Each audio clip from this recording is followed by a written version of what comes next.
Hello everyone, it's Marie and welcome to another video. So today I'm walking from Spit to Manly. I'm doing this beautiful coastal walk here in Sydney, Australia, and I'm going to take you with me today, so let's get on with it. So as you know, last week I did the Bondi Beach to Coogee walkway, which was a beautiful, stunning coastal walk.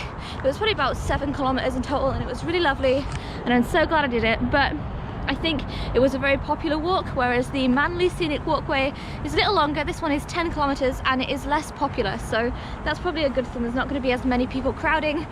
So today's a Sunday, so that's why I'm doing the walkway today, because on Sundays you get unlimited travel around Sydney for just $2. So I'm definitely taking advantage of the free or cheap travel in Sydney, and I'm taking the day off work today as well. It's also not so hot today. It's quite a cold day. As you can tell, I'm wearing my coat and scarf and jumper. It's kind of a cold day here in Sydney. It's about 16 degrees today. This is winter in Australia, so 16 degrees really isn't that bad for winter. I'm used to, you know, minus numbers back home. So yeah, anyway, I'm just rambling now. I'm going to be doing this beautiful scenic walkway. I'm going to take you with me to do it. And also I thought today I'd just talk about some of the negatives of solo travel and long-term travel, because I feel like that's something I haven't fully talked about that much on this channel. I always try to be very positive and talk about all the good things when it comes to traveling and long-term travel and solo travel, but there are some kind of sad parts and negative too. So I thought while I'm doing this walk I will take you on it, show you the beautiful scene, and also talk to you a bit about solo travel and my recent experiences. So without further ado, let's get into this beautiful walk. So I'm here and I'm going to be going all the way around here and all the way around here up to Manly Beach, which is here. So some people just do this one, but I'm going all the way around here, so let's go.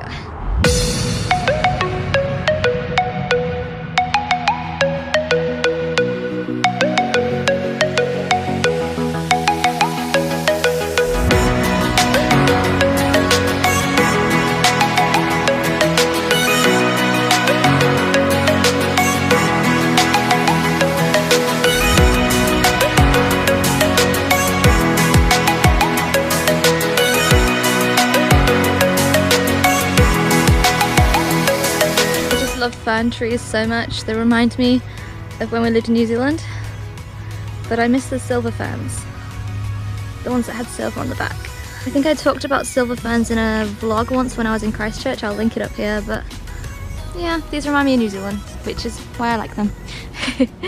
So let's talk about the first thing about long-term travel, and I guess solo travel, that's a little sad. And don't get me wrong, this is one of the things I love about travel, and this is one of the things that teaches you the most about yourself and about life through travel, but it's making so many amazing, incredible friends and then having to always say bye to them every few months. For example, when I was living in New Zealand, I had some friends for almost the entire year I was there, and we worked together. A lot of the time you live in the same house as them, sometimes you live in hostels with them. Become like not just friends but family, and it's just so sad making all these incredible friendships and then just having to leave each other all the time. And it's not that sad because it's part of travel and it teaches you so much about yourself and about other people through experiencing this. So I'm not saying it's a bad thing. It's actually a really good thing, because it teaches you in life that nothing is permanent, change is always occurring, and that it's good to keep moving forward and it's good to keep growing. Everything does just go in and out of your life, and it's really important to know this. Anything you have, anything you own, anything you make, anything you create, there's cycles always, and life is full of chapters and cycles. One thing I've learned is that it's good to enjoy what you have in the present, and if I have a relationship, whether that be a romantic one, a friendship, whatever kind of relationship I have learned to enjoy it at the present and enjoy exactly what I have. And it's awesome to plan to be with these people in your life for your whole lifetime, and that's great if you can count on someone being in your life that long, because it's nice to have that permanence. But what I have learned ultimately is it's okay if they're not. That relationship, that whatever it was, meant something at the time. It impacted both your lives so much in so many ways, and you've got to remember that. Then you just enjoy what you have as you have it, and you don't have any expectations on another person either. It's so important to just be happy in yourself, just to be content with who you are and where you are, and not rely on someone else to give you happiness or to give you something. And I think that's such a healthy way of seeing relationships, you know. So that's one thing that I've learned a lot through this like long-term travel, through having to see people constantly leave my life. It is definitely a sad thing, but it's taught me so much and it's helped me grow a lot. So I'm so glad it's happened. But yeah, I turned this into a philosophical chat. I really shouldn't have. The whole point was it can be sad sometimes seeing people come and go all the time, and that's something that teaches you and evolves you through time, but initially it can be a very sad thing.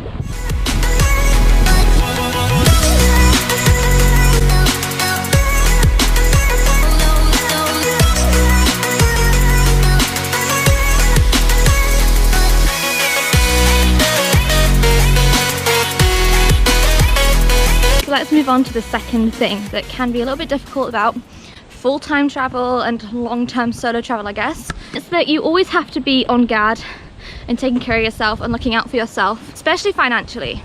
And maybe this doesn't apply to all long-term travelers, but I think a lot of nomads who travel for multiple years in a row like I am and don't have thousands and thousands of dollars in the bank to live off, it can be hard just always having to find the next source of income, you know?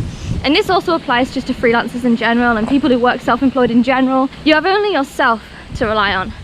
And for example, you know, in New Zealand I had this great job. I left the job, and you always think that the next place you get to will be just as easy to find a new job as the last place. And often you have a run of good luck for years and you get to a place, you find amazing work, you find amazing online work, you've always got this stream of income just coming in to help you afford your traveling, and then you have some savings so you backpack for a bit, and then it's time to earn again, and you always find something, you always find something. Sometimes you do struggle a bit, and sometimes it can make you get a bit big-headed because you're used to always working out, and then sometimes it doesn't. Got to Australia after backpacking around Southeast Asia and India, and I had not much money left, and I thought, oh, it'll be like New Zealand, I'll have no trouble finding work. I first got here and I got an amazing job right off the bat, and I was like, you know, see, it's easy. Once again, getting a bit big-headed because I'm always having this great stroke of good luck when it comes to finding work. And then that job ended, I traveled for a bit, and then it was time to work again.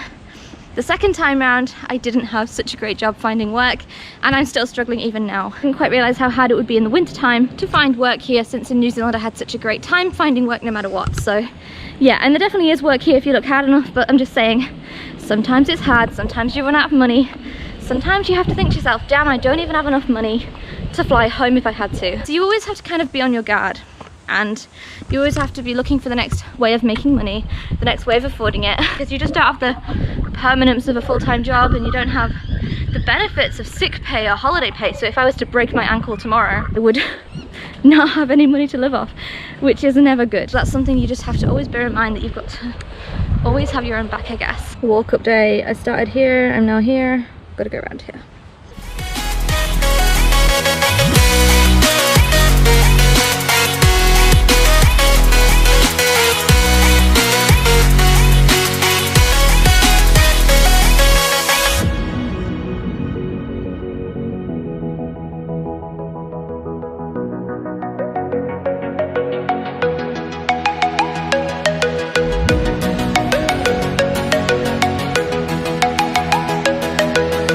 I think they don't tell you about solo travel, or more just something that happens to you when you become a solo traveler for a long time, is that it kind of makes you a bit selfish. And I don't mean that in a bad way. I'm definitely not a selfish person. If I'm with other people or whatever, I am happy to kind of compromise always. I'm actually really good at compromising, but it does just make you more independent by nature, and you tend to just enjoy sometimes traveling alone more than with people. And I remember when I was traveling through India, and I was traveling with two girls, and they were awesome girls, like I love these girls so much, but by the end I just kind of was edging to get away again and be by myself. And I think it's just because when you are a solo traveler, you're so used to going places by yourself and doing things at your own pace and just choosing exactly your own itinerary and your own schedule.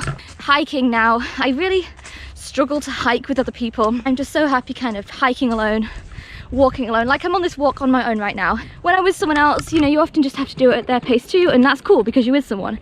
But sometimes I just find that I like just to do it myself because it's so much easier. Same with traveling. Like I love the idea, because I want to go to Southeast Asia next year and backpack. I'd love to find someone to backpack with, but at the same time I also don't because if I go solo, then I can choose when I leave what city and when I go to the next city, and I know for certain that I'll like show up at a hostel solo, I'll meet awesome people, and I'll go with them to the next place, and that'll be so cool.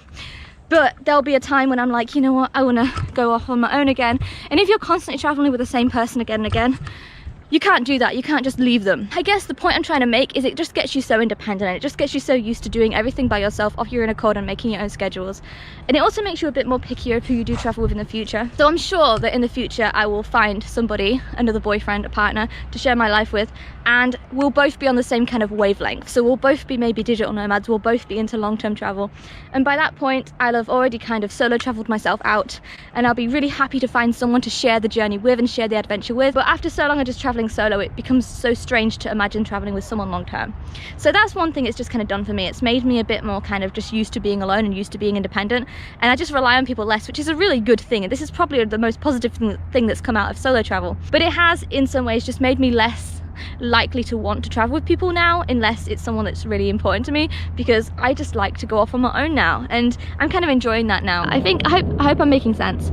Let me know in the comments if you've experienced this, like since being a solo traveler you're just so much better at being independent and doing stuff alone. You don't really even consider doing things with other people anymore. It's such a positive thing that I've gotten to this stage in my life. But yeah, it's just something I've noticed, because before I wasn't like that. I liked to always have a permanent person with me, and I used to like to always know there was that one person with me at all times and I wasn't alone. And these days, even when I'm on my own, I never really feel alone, and I've just gotten so content and so, yeah, just at ease with being by myself and always wandering around and just doing things on my own terms and on my own accord. So that's just something I've noticed just came from solo travel, and it is like in some ways maybe a bad thing, because it's maybe made me a little harder compromising with people when it comes to travel. But I don't know, maybe that's just something that comes with it.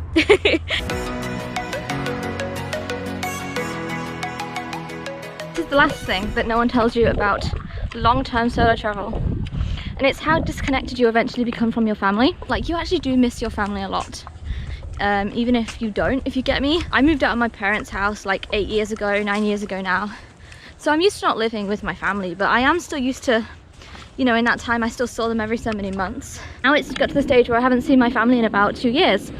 I haven't seen them since I moved to New Zealand, and it was supposed to be a 1 year in New Zealand thing, and now it's turned into 1 year in New Zealand, 3 months traveling around Asia, and then another year in Australia, then God knows how much more time traveling before I go back to see them.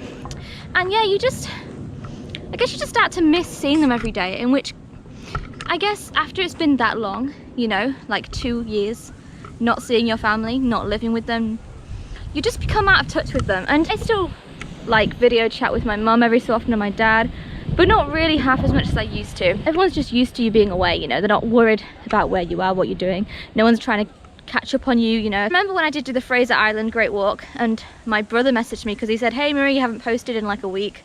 How are you? Are you okay?" Because I was out of signal range. So obviously they keep an eye on me in terms of I'm posting pictures regularly onto Instagram and Facebook, and I'm often online, so they know I'm alive and safe.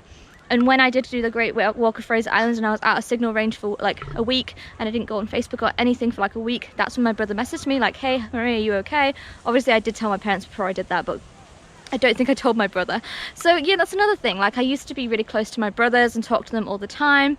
I used to go to the gym with my sister and do lots of bike riding with my sister, and now I don't think I speak to my sister ever really, maybe like once every 5 months, I don't know. Everyone back home just becomes unrelatable to you.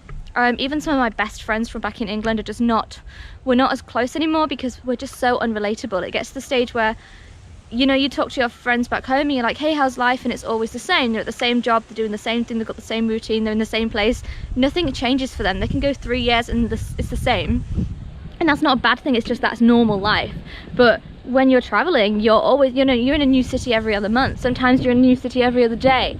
And you've always got so many things to talk about, so many things you've done, so many adventures you've had, so many people you've met, parts of the world you've seen, but always changing, new things are always happening. So you've always got so much to talk about, and they've got nothing to talk about. And I think it, especially with friends back home, it just makes them feel like they can't relate to you anymore. You're just in a different place to they are in life. We're just so unrelatable anymore, and that doesn't mean we're not friends, it just means we're not relatable anymore.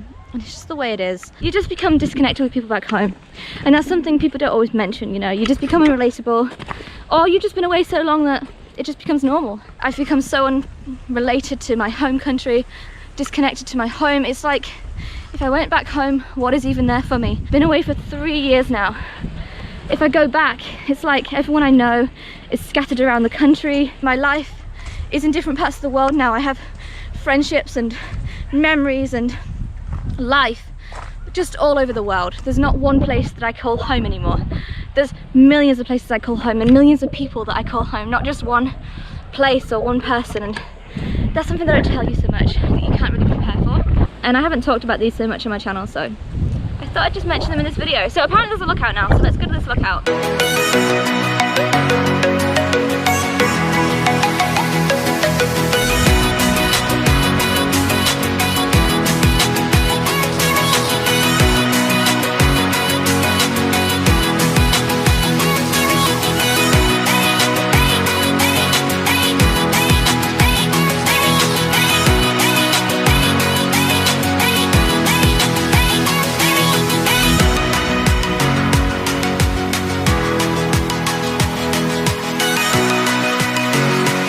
The walk's almost over. The sun is definitely setting by now, and I'm about 15 minutes away from the ferry port. I'm hoping I can take a ferry back to the city centre. If I can't, then I'll take a bus, I guess. I don't know. I haven't actually made it to Manly Beach today, so maybe I'll have to come back another time and do that. I'm going to try and get back to the hostel now, have a chilled out night, maybe do some writing or video editing. So yeah.